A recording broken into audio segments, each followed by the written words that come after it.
Nobody's listening, right? Hi, Andy. Hello. Is anybody listening? Oh, yeah. So hard to put it to words. 5 stars. Listening to you guys is like hanging out with dear friends who make me cackle with laughter and also address real-life relatable issues. You are the best. My friends are probably sick of hearing me say, so I was listening to a podcast. Oh, my gosh. So now I share your episodes with anyone who will listen.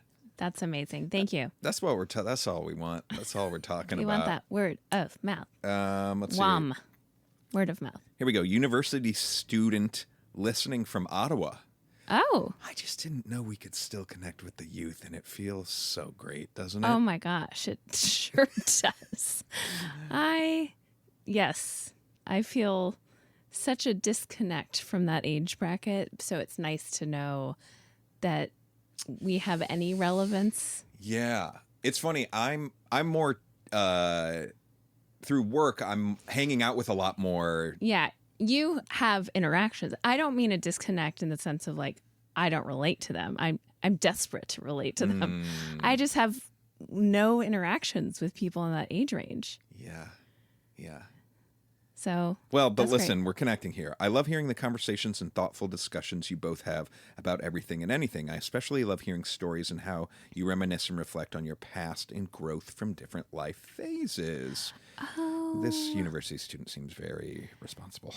That reminds me of something that I took a picture of because I wanted to share. Did I take a picture of it? Okay. This is not a review, but it's... Are you going to let me finish this review? Oh, sorry. I thought you were done. Carry on. Especially as someone new to this whole adulting thing. I too was sent over by St. Monica, shout out, and have been binging ever since. I'm almost caught up and am dreading having to wait a whole week for the latest updates on what's going on in Andy and Elizabeth's world. That's so nice. The updates are going to be so boring. Okay. Someone sent me this DM on Instagram. I'm listening to Totally Lame for the first time and nobody's listening at the same time. By the way, for anyone who's curious how they can listen to our old Totally Lames and Totally Marrieds, they're all on Patreon. Oh, nice. 1,300 episodes of these two yahoos talking about it all. And that is patreon.com/totallylame, LAIME. Okay, anyway, she carries on. There have been so many examples of this, but sharing this one because it made me tear up. This is from Sarah. So sweet of her to send this. In episode 109 of TL, you tell Andy how you wish you guys could have a baby moon in a cozy cabin in the snow. Later today, I listened to Nobody's Listening, and you say you're recording from the cabin and it's snowing and it's cozy. Whoa. Oh my gosh. Isn't that amazing? Like such great perspective. That is incredible. And what I will say is, can we carry on? Or do you have something? You look down like you have something. I wanted to read one more review. Okay. But we can keep talking about what you're talking about. Well, I just want to can we be done with this section and move on? Or is it important to you to read one more review? I mean, I like reading the reviews, and it's relevant to something you say a lot about our show. Okay, let's do it. But it seems like you're anti-review today. I'm not anti-review. I just feel like we're spending a lot of time in it, and it feels a little self-indulgent. Gotcha. But carry on. We start the show every time this way. Yeah, I know. You've changed. What's happened? Well, we'll get to that how you've changed. This is Love the Pod, just joining after hearing a shout out from St. Monica. I've been binging and laughing every episode. I also find it humorous that when trying to explain the podcast to others, I end up saying this married couple talks about stuff. Keep it up. That's I perfect. really wanted to read that one because Yeah. you often are like, I don't know how you would describe this to anybody. In a way that is compelling for them to go listen to it. So what's going on with you? Why have you changed so much? No. I can't go down this path of you've changed. I'm going to call our couples therapist, Robin. Who you Andy's mentioned the other day that you saw in the wild. Well, I saw her like 4 months ago in the wild. I mentioned that last night. That was at dinner. I know, Yeah. but I didn't know that. Yes, you did. I told you. I don't remember you telling me. You really told me? Yeah. I was at coffee shop, sitting there. She sits down next to me. I'm like, who is she? And in LA, you really got to go. Because I will say it's been a little while for us since we've been to see her. And since we got a tune-up. Since we had to tune up. And, you know, out of context also, it's always weird, I think, seeing a therapist or a counselor, you know, out in the world. But well, I think, go on and then I have a question. Yes. So I was like, and also in LA, you have to be careful that you're not going like, do I know you? And they're like, I'm an Oscar-winning actor that you may have seen. I think, though, that when you do that authentically, I think people realize, well, I guess it's annoying if you're a celebrity and someone does that to you, no matter how you slice it. I think it is annoying. I remember my friend who is an actor telling me that she's one of these actors who's in lots of things and is actually recently she kind of had I feel like now people would know who she is, but that person who's in lots of things, but you don't know, whatever. Yeah. And she would have people constantly come up to her and be like, oh my God, I'm such a huge fan. I love you so much. Like stopping her in the airport when she's like trying to make her flight, you know, like this middle-aged man coming up to her and be like, I'm such a fan of your work. And then going, and wait, what are you in? It's like, yeah, that's not cool. Yeah, that's not cool. So anyway, I was studying her and then I placed her and then I was like, well, shit, now I got to say something. How close were you to her? I was sitting like pretty much right next to her. There's like a small aisle in between us. Do you think did she get there after you? Like, did she sit down she and came you're and like, sat down. aha, okay. Yeah. So I was like, you know, hi, I'm a client. My husband, Andy. She's like, oh, yeah, I remember you. Yeah. Which I also was like. She was like, I listen to your podcast. No, I was like, do you remember me because we were so, like, we stood out in a way that's not good? Or do you. But most likely, I think I always felt like we kind of charmed her. And we did our damnedest. we tried. And that's all you can do in couples therapy. That's all you can do. Is to try to charm the them. pants off. And so, you know, charm the pants off is like a sexual. Do you know that? Yeah, I'm choosing my words very carefully in this situation. No. Okay, well, anyway, she was lovely. But then I realized, well, it's been a couple of years, right? So I was like, I didn't want her to think that we had moved on to a different therapist and also because she had worked with us, I like wanted her to know that we were doing well, you know? And so I probably laid it on a little thick, like, and made a joke about it. Like, yeah, we haven't, you know, you're so good at what you do. We haven't. Oh, you went down that route. Yeah, kind of. That's so cute. That's fun. Anyway. My quick question regarding this is who do you think couples therapist, and especially our experience with this couples therapist, not like no-brainer for you to say hello in this thing. I don't know if it is a no-brainer. But I can see in many therapist situations, you would maybe get nervous. You wouldn't want to say, you wouldn't want to bump into them. And here's my question. Who is it harder for, the therapist or the client with the public run-in? Are they dreading it way more or are we dreading it way more? What do you think? I think they are probably. But also what I will say is it depends on the therapist. Like my therapist my personal therapist that I haven't gone to for a few years, you know, but I go to on and off on Zoom. Mm-hmm. She's on the East Coast. She's been my therapist since probably 2005. And so that's a long ass time. Mm-hmm.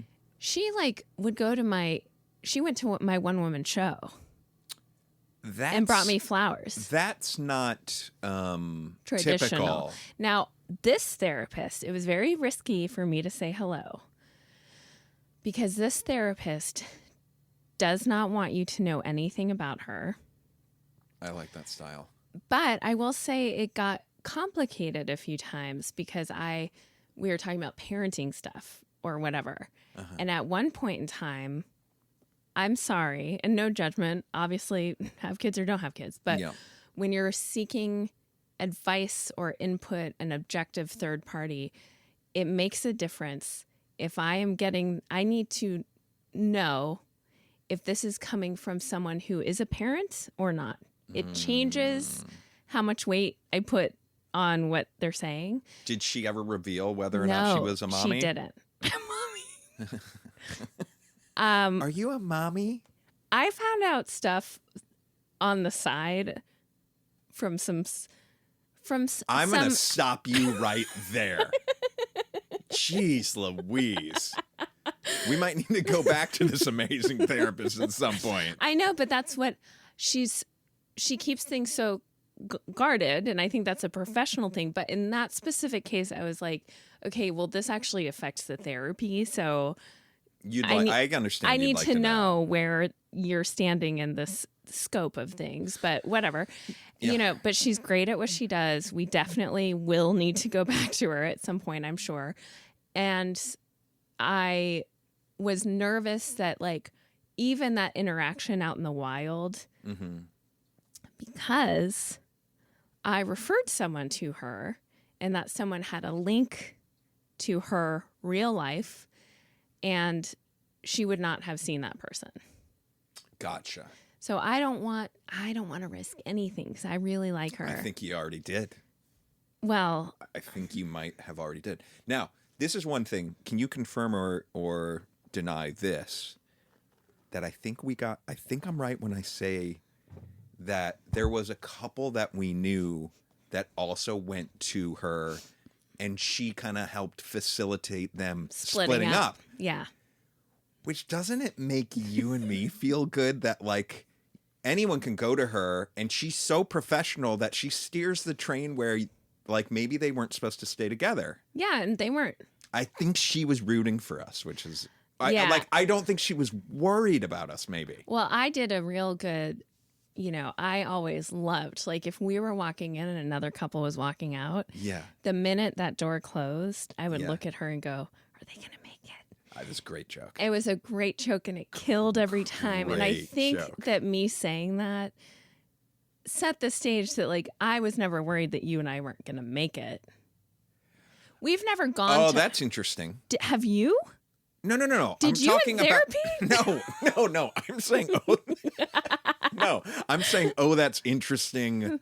I just thought it was a really funny bit. I didn't see how it could connect to. You're taking it a step further of it being my bit also was a signal that we wouldn't ever. Right. I never put that together. I just thought it was a hilarious bit. Yeah. There are many layers to this onion. So, yes. But just to let's move on. In therapy, in couples therapy. Yeah. Now, there have been things that have been very real and we got into a fight about dog food once. Well, that's what got us into couples therapy to start. I was pregnant and she was like, might this have something to do with how you're going to be parents, the way you're fighting over dog food? And it was oh. Yeah. So you and I have had some big fights and things that we truly just needed help. Sure. Bridging the gap. And sometimes you argue about things and you're never going to be fully seeing things from the other person's perspective. Yeah. And that's something couples therapy has taught me is that that's okay. You don't have to convince the other person that you're right and for things to feel at equilibrium and peaceful again.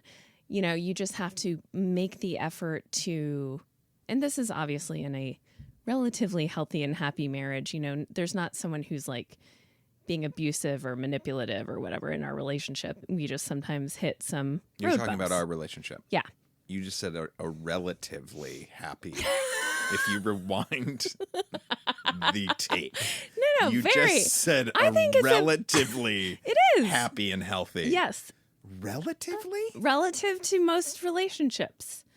That clip's gonna sound bad. I'm just saying. No. Okay, I just don't want to. It's gonna make me feel bad. I don't want to sound smug. I think that. I mean, I was just on Homophilia, Matt and Dave's show.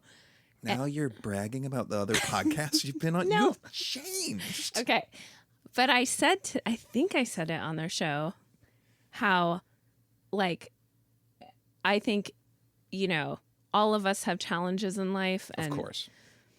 And there have been things that have been very hard for me and other things. But what I said Our is... relationship? No, I'm trying to get to it. Stop it. What I said was our marriage has not been fraught. It is not a hard thing in general. Like, And you feel relatively happy in it. Relatively, because when I hear relatively, I think when I hear that word, I know the definition of it, but to me it kind of comes off as Let's pull up the definition. Kinda. We've been kind of happy. No. I've been very happy. I just didn't want to say, like, we have, No, you could, but you I'm could being say like clinical we have here. we have a healthy. Relatively, in comparison, in relation, or proportion to something else. Okay. So compared to many marriages, we are very happy and healthy. And so why I was saying that is, like, I think it's different if you're in a really dysfunctional relationship. I don't want someone who's being, emotionally manipulated or whatever to think, oh, well, I'm supposed to just, like, I don't have to convince them I'm right, and I can just carry on. There's a difference. Are we going to have to play this section back to our couples therapist? Like, is that going to be the most productive way to talk about this in the session? I'm also coming out. I literally 40 minutes ago finished The Vow, this documentary. This is all about, like, psychological warfare. So, in this cult by this man. And so I'm like, I'm not in a good place to do this. Can I tell you something, like, that's so despicable of me and such a, like, dumb man thing? Yeah. I went and played tennis this morning. I came back. Sometimes after I exercise, I might be horny, let's just say. And I walked in Gross. That's not gross. It's a little weird. It's a little weird? So now when you're coming back from tennis, I've just never heard you say, you're saying this publicly. I've never heard you say. Listen, after tennis, I am ready to go. Okay. I'm going on the record saying it. There was no runway to get there. You just came out with it. Well, I'm going for it. Okay. So I came in the house. Gross. All right. After tennis. And after I play tennis, sometimes I'm a little horny.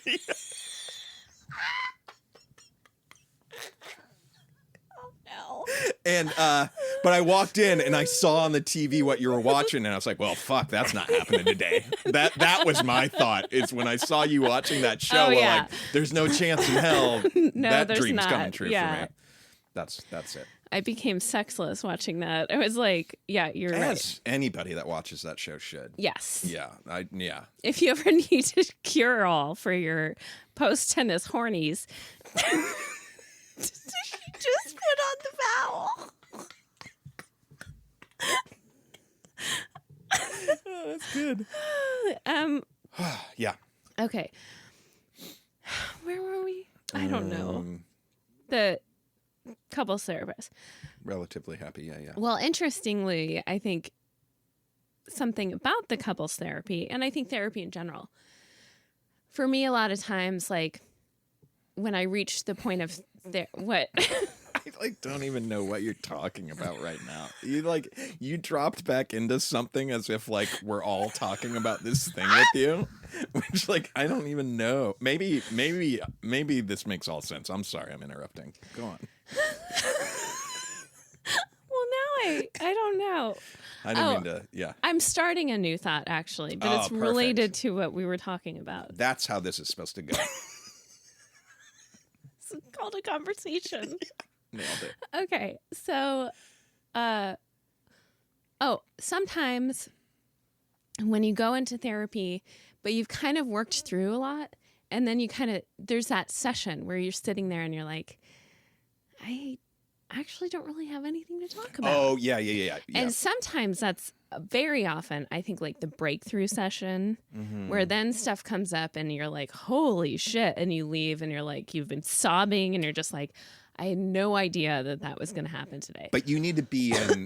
Oh, it's interesting that you say that. Like, the therapist, though, needs to have like deft hands for that, because it's almost like they're watching you and you're like, I really don't know what to talk about. And they're being like, oh, this is the one. Like, Yes. I'm about to get it. What do the words mommy's attention mean to you? No, but I mean, in some cases, the therapist is just sitting there and Waiting for it. sits there in silence. And I think our couples therapist is very good at that. And it's so painful for me, for her to just sit there, like looking at us comfortably. She's not uncomfortable, and just in silence. And, every tick of that also is very expensive. And I'm just like, we're just sitting here like money is just flying out the window. Maybe that's why she's just smugly, or they're all just smugly being like, oh yeah, I can just sit here. Yeah. In fact, I welcome it. I hear people all day complaining about dog food and trash and parking and whatever. So yeah. Anyway, but I was thinking about, because I brought nothing today to this podcast. My list is empty of things to talk about. Mm-hmm. We may have reached that point here on this podcast. When have you ever had a list? I keep a list, but you don't keep a list, do you? Oh, actually, I do have something on my list. Oh my God, what is happening right now? Okay. I listened. When sometimes... Go on, sorry. I listened to a podcast called The Happiness Lab, which I love. I've mentioned it before. You've mentioned it, yeah. It's Dr. Lori Santos, and it's all about like scientifically proven sound ways of making yourself happy or seeking happiness in life. And one of the things, there was an episode that I listened to that was all about like work-life balance, and how our culture, which is so capitalistic, is just like you work until you can't work anymore, and then you burn out, and like there's almost a pride in like burning yourself, running yourself down to the ground, like. Okay. But really, for real happiness, you need to have more free time. You need to do things that you enjoy, and that's different for everyone. Like, actually, we were talking about this at dinner last night. We have friends who their tank gets filled up by being out in the world and with people. Oh, yeah. Which mine does too, to a degree, but I would say I can only handle so much of that in a week. Yeah. Whereas, like, our friends, it seems like that they need that all the time, every day or something. Yeah. So what I'm getting to is this podcast was like, make a list of the things that make you happy. Like, also, as you go throughout your day, notice which things make you happier and which things make you less happy. I love it. And so I wanted to do that exercise with you. Oh, okay. Okay. Okay, I have to go first? Yeah. I think you should go first. I think you've thought about this. You set the template a little bit. Okay. So the things that are making me happy of late. Okay. I do my 5-minute journal in the morning. Like that moment. That feels good? If I get up before everyone else and I like the quiet calm, we've talked about this. Sometimes you see me awake and you're like, hey, and I'm just like, I can't. I like to be like, I'm secretly up and kind of easing into my day when everyone else is still sleeping. And I like to do my gratitude journal, have my coffee. Lately, I've been looking at Heidi Rose Robin's new book, which is incredible. Nice. Looking up the day that we're on. Okay. And so that makes me very happy. Pilates has been making me happy. It's hard, but I do like it. But I will say I feel a little bit of a void in the sense of like things to do. You like jigsaw puzzles? I love puzzles and I think that I need to pull one out. But like recently, I've had a little more free time. Okay. I'm like on script, kind of things are wrapping up for me at work. And instead of being like, ooh, now I get to puzzle or now I'm going to read this book I've been dying to read. Yeah. I've just been like pacing and like Pacing? looking at my to-do list a lot. And I'm like, what am I supposed to be doing? I have all this stuff I'm supposed to be doing. I don't know. I would love to have activities that bring me joy and happiness that I could do during my day, and I don't know what they are. The other thing, though, has made me happy is like we're watching Love Island again. Yeah. Getting into bed at the end of the day, watching Love Island. Mm-hmm. Of course, I find happiness in like the moment that the kids are back home and we're going into dinner time is always a happy time to me. Yeah. But that's kind of all I got. How about you? Let's see. Lately, I've been enjoying playing tennis, being social. I feel like I've been much more social lately with people. Yeah. Like I've got 3 tennis buddies. Oh. I mean, if you rewind this podcast, talk about a dream coming true, similar to the Cozy Cabin. I couldn't find anyone to play tennis, and now I've got like 3 tennis buddies. That's great. So that's been very fun. What else do I like to do? I really, this is going to be a weird one for you.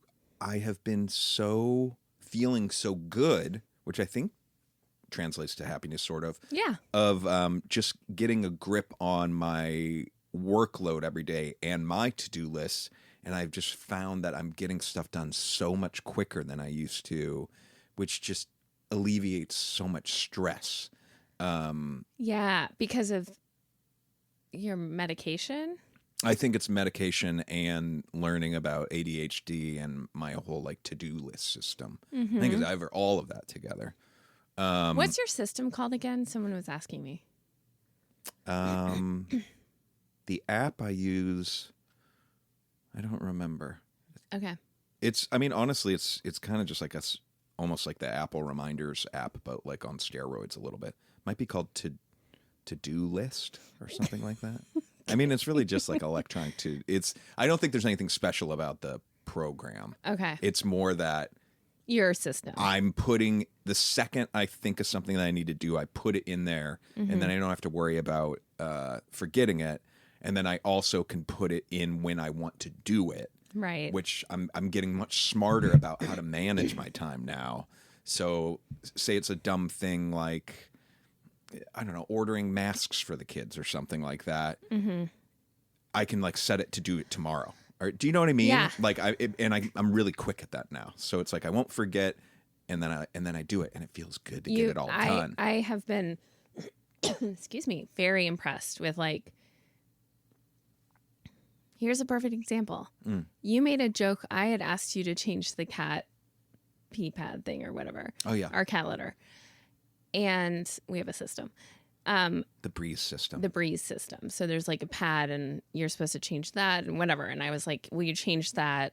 And in the past, I would have asked you, I would have known oh my God. It's going to take 3 or 4 times over the course of a week and a half for me to ask you to change it.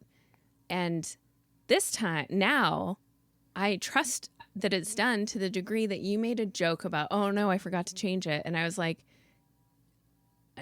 didn't you change it? Didn't you? I thought you did. And isn't it so funny? I think I was probably compelled to make that joke to make sure you knew I changed. No, but seriously, right? Yeah.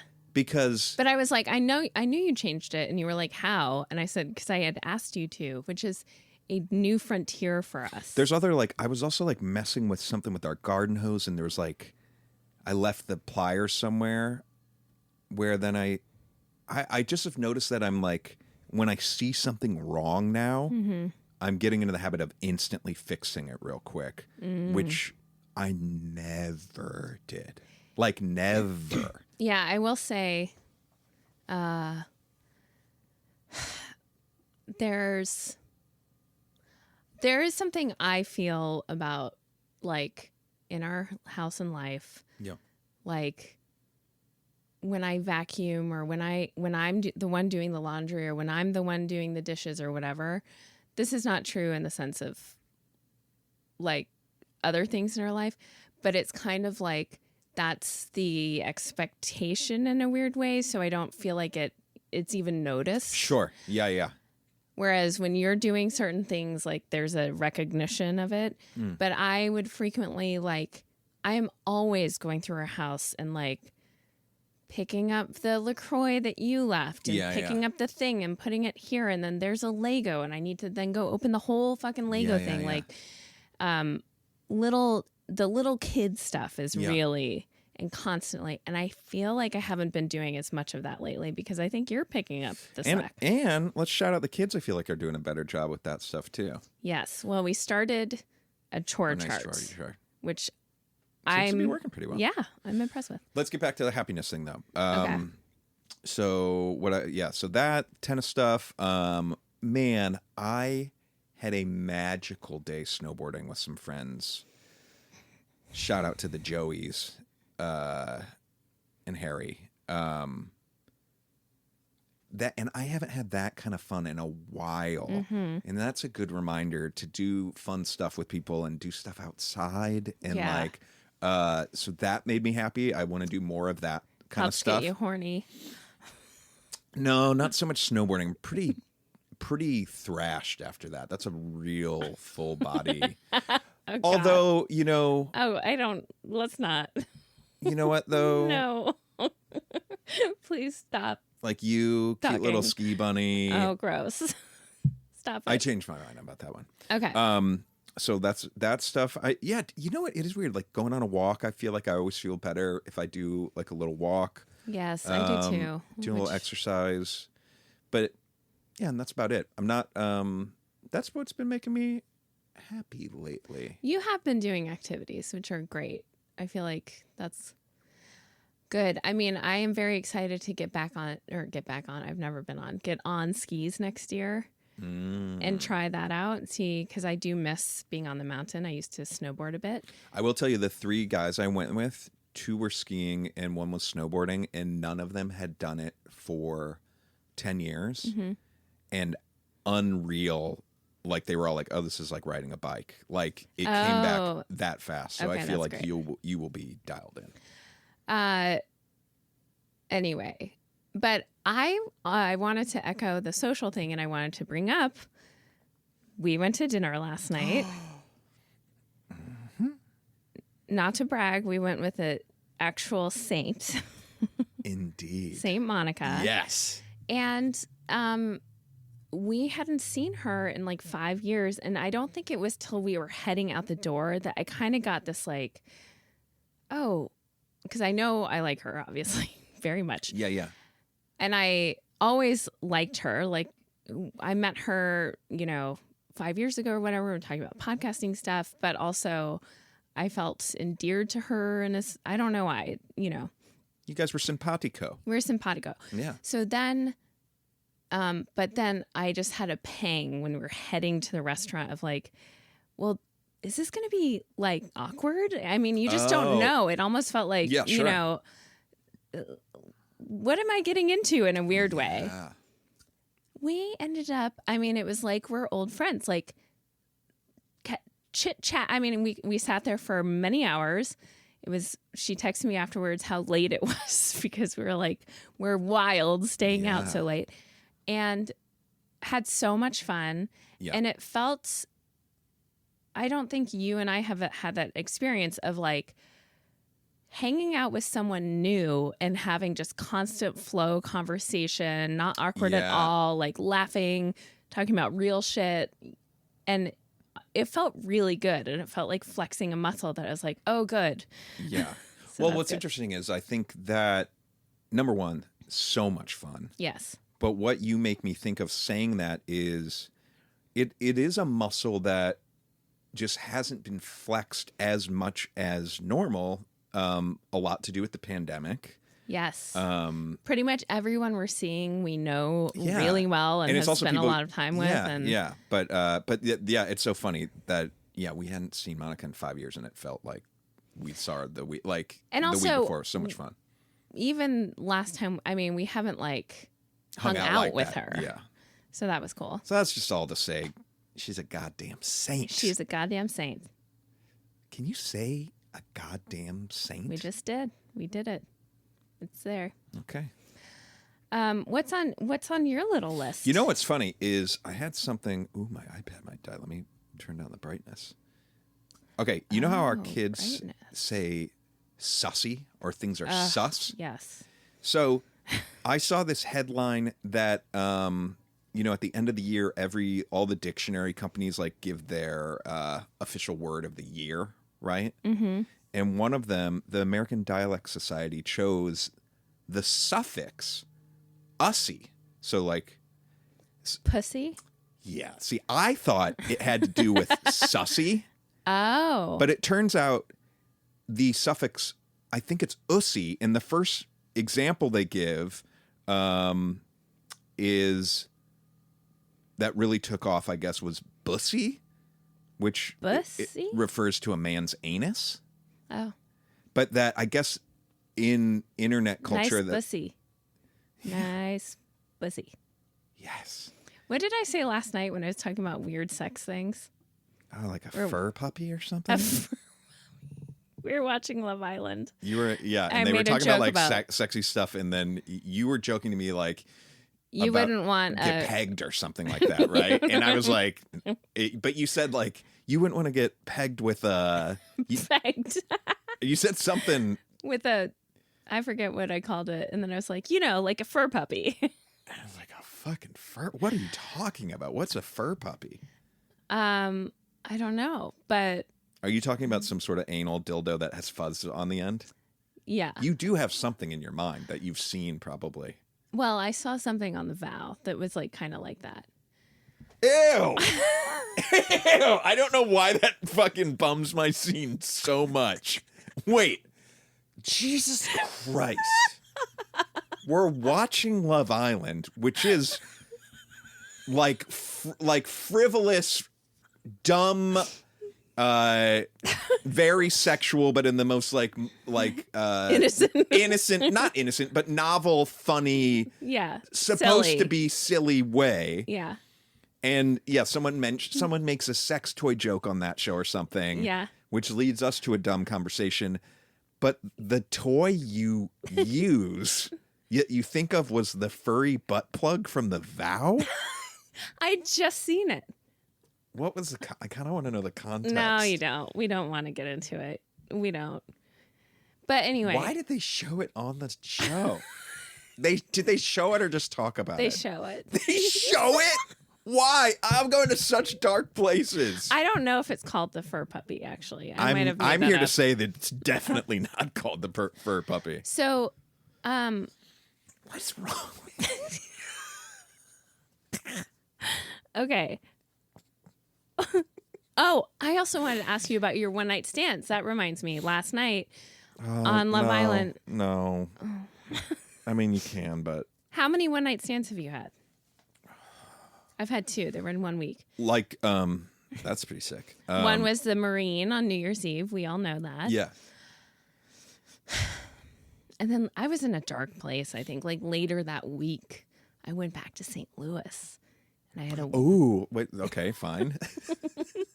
So dark. Okay, you went back to St. Louis. And I don't know, just... Also, no judgment. Anyone can have one night stands all they want. But for me personally, it came with a lot of self-judgment. And I kind of felt like the cap was off. I was feeling I don't know. It felt a little bit like I was just Who was the St. Louis boy? I don't even know. Where was it? What was the situation? I have no idea. I was at a bar. Okay. Or something. Were you with friends? Yes, kind of. And then this is another thing. It was not safe of me. You raw dogged? No, ew. Oh, I'm sorry, fur puppy. No. But this is different. You're talking about me. I'm your wife. Oh, yeah. Sorry about that. Okay. So I just watched you about to defend yourself and then completely. So I was at a bar. I think I was with friends, kind of. I think I was with like family friends type. And then I like went back to this guy's place. I don't Wait, think back up just a second. You were at a bar, family friends? who are my age. Okay. Then I went back to this guy's place, and which also I'm just like, it wasn't safe. He had roommates. I don't think he thought we were going to have sex. Like, But you knew you were going to have but I sex. just was like, yeah, I don't know, I was on a rampage or something. Did you enjoy the Marine situation the week before? No. That was the thumb up the butt? Yeah. But yet you were ready to party a week later. But I was like, I think this was, what's it called? Where you're doing something to like hurt yourself. You were acting out. Yeah, I kind of was acting way, out. I feel of. like I was acting out. I was trying to process something via being rebellious just for rebellion's sake or whatever. In the words of Peaches, were you trying to fuck the pain away? Yeah. But then I left that guy's room and I had to walk through the room where his roommates were sitting there like playing video games, and Oh, classic. the walk of shame felt very shameful. It's interesting. You saying this, it's almost like you really can still feel this particular walk of shame. I feel ashamed talking about it. Oh, you should feel no shame to talk. But I don't have shame for other people. Like, everyone should do whatever they want. But for me, this was a shameful act that I like did for reasons that I don't understand. And it was not good. No part of it was like pleasurable to me. Yeah. I think I was trying on for size, being someone who's like really free sexually and like doesn't have shame about it. And Yeah. but I wasn't honoring my real feelings. Right. It didn't fit the way that you thought it might fit. Yeah. But maybe deep down you knew it didn't fit even when you were doing it. I feel like maybe. Yeah. So anyway, how about you? One night stand, so like never saw the person again. Yeah. One pops into my head. Okay. New York days. I feel like there's more than one, but only one's popping in my head. Oh. Yeah. And was it at your place or her place? No, I went back to her place deep in Brooklyn. And I remember the next day waking up, I think we went to breakfast. Oh. But I think it was like both of us knew like, oh, we're never going to see each other again. That's nice. Yeah. I can think of one other one actually that didn't go. Maybe it was just a hookup. I don't think it was sex. But then they lived in like an area, like a very kind of popular area in my neighborhood in the East Village. Mm-hmm. And so it was really hard because I didn't ever want to run into them. Right. Tricky. Right. Okie dokes. What were you looking at on your iPad before? The bussy stuff? Oh, yeah. Wait, I bussy. did want to see one other word, like one. I'm curious if this got picked as the word of the year, how else are people using it? I'm trying to find one other example of it. Fussy, mussy. Only give one. Anyways, yeah, I'm curious. What place is it that The playful suffix builds off the word pussy to generate new slang terms. What dictionary is this? Is not like one of the earliest applications of the ussy suffix was in a meme involving Mr. Krabs from the cartoon SpongeBob SquarePants. And in it, he said, "Mr. Krabs is one thick bit. Let me see that crussy." Because he's a crab. So what is the website? Like, what place made this the word? The place that made the word was the American Dialect Society. What? Similarly, this alongside quiet quitting was another word of the year. Yep. Rizz. Rizz. What does that mean? Way. That's a That's pet a name nickname Andy sometimes has for call me. Elizabeth. Rizzy. What do you think that means? Wait, I'm clicking on Rizz. Does it say the nickname for the way you used to say how our dog would say my name? A Rizzarif? Wait, oh my God. What? My iPad just died and this looks so good. Okay. Wait, okay, type in these exact words. Okay, hang on. Boop, boop, boop. Are you ready?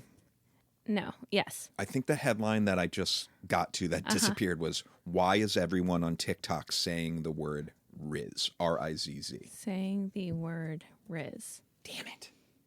What a tease. Oh. Rizz refers to someone's ability to attract a love interest. Okay. So if someone says you have Rizz, it means your flirt game is strong. Is there more? The term was popularized on the internet by Twitch streamer and YouTuber Kai Cenat.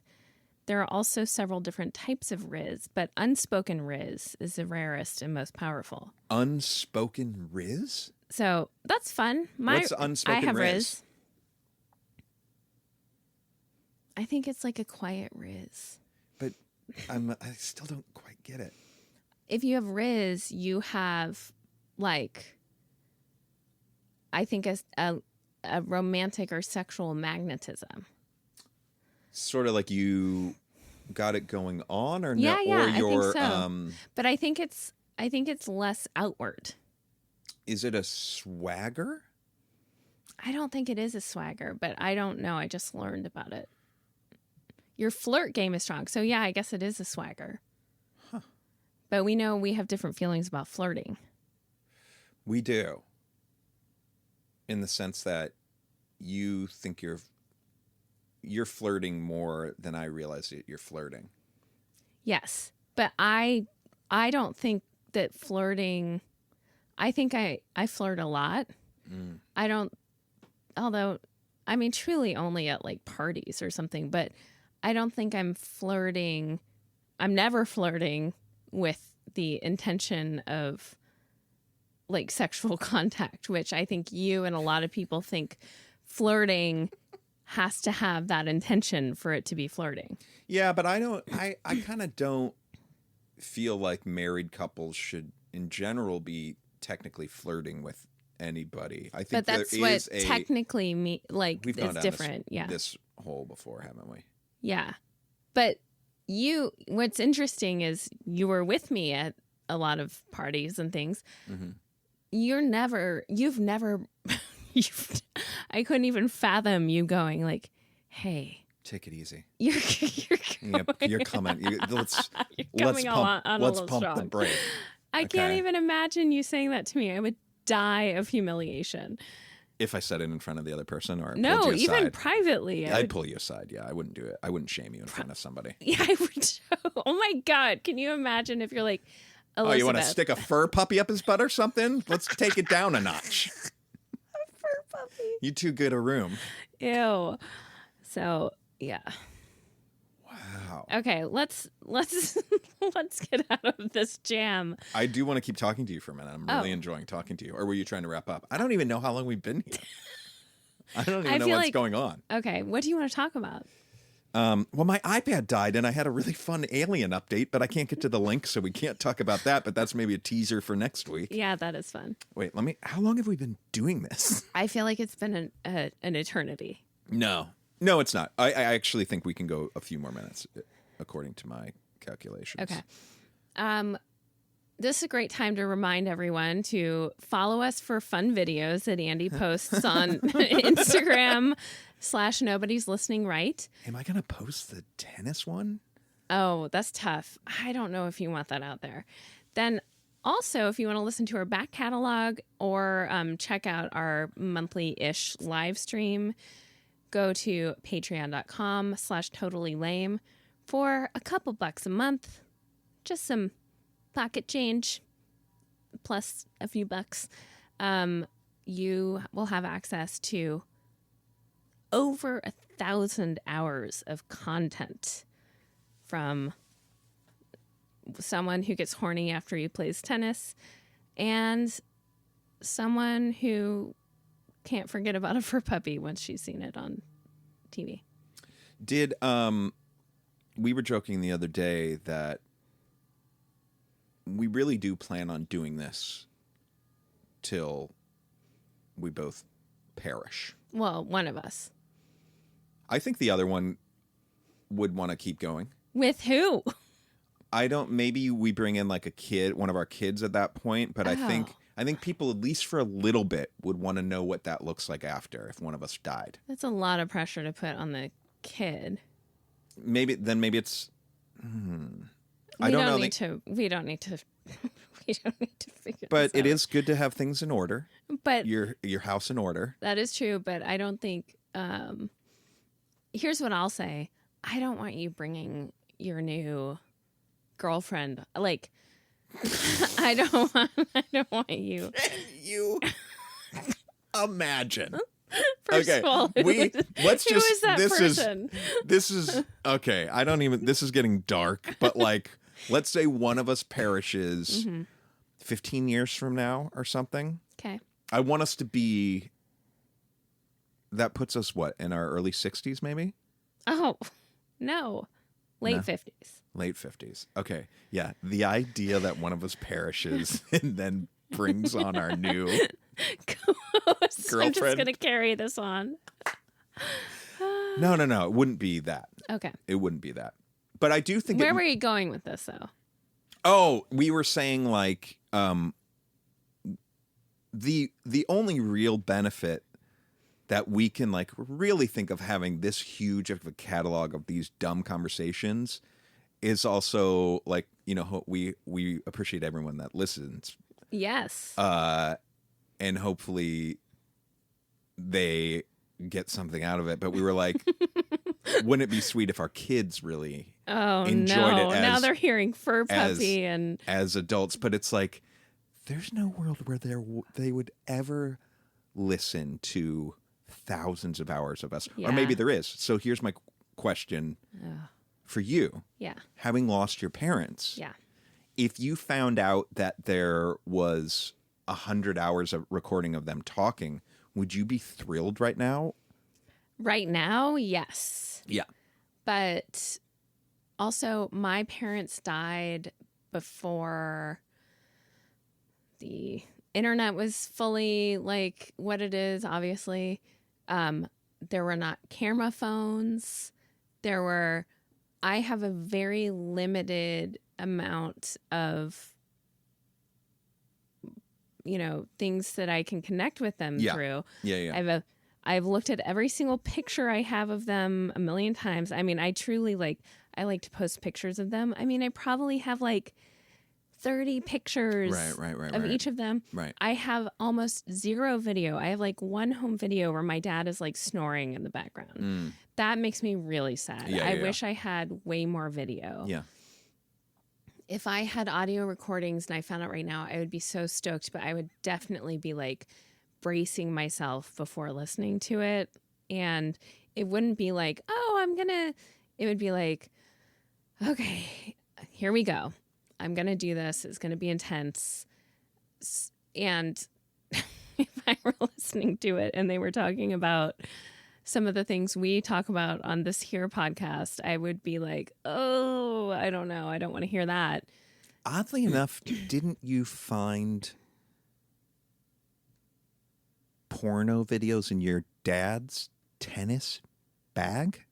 Not after he died. That was when he was alive. Yeah. The death. What is happening? And also, I didn't. It wasn't. Okay. Also, I don't think we're connecting two different dots here. I think. Okay, but I also want to give context to that. Mm-hmm. My dad got horny after he played tennis. Oh no, Andy. That's all the context you need. I hate this so much. Oh my god. Okay. My dad lived while I was in high school in Houston and commuted home. And back then, it was Playboys and VHS pornography. And in hindsight, I mean, the porn he had was... See, I hate talking about this. We don't have to. I don't think you have to talk about what kind of porn it was. Although I'm dying to know at this point, and I think everyone listening is, but I think just you found a porno tape is good enough for the story, I think. Okay. It's just very, very tame is what I want to say. Like, very respectable. Almost like a old, like we used to call it when we were kids, Skinamax. Yes, stuff like that was on Cinemax. Scrambled, exactly. It was very, very... I mean, scrambled. It wasn't. You put the tape in? Okay, jeez, this is crazy. No. I'm sorry. I hope I didn't make you too uncomfortable. No, but We're all human. We're all human. Oh God. I feel like I interrupted your train of do you thought. feel like I'm like, do I need to talk to my sister about this? Feels weird putting out there about someone. Yeah, I'm sorry. So anyway, but. I think it was just there because it was like up in a closet and, whatever. Yeah. I'm sorry I took us on this tangent. And I also am sorry that I feel like I messed up your train of thought. What I'm going to say is I could also picture, this is such a weird conversation, but one of us dying, I can see the other one like, so heartbreaking and re-listening to all this stuff. Have you ever had that thought? Yes, I would do that. And I would be grateful we have this. Yeah. I do want to stop this episode. Yeah.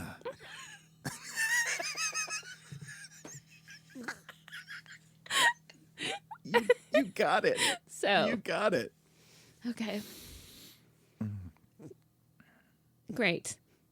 Well, thanks for listening. Okay. Hey. Yeah. I love you so much. And I know. Yeah. I love you too. Yeah. Okay. Good night. Good night.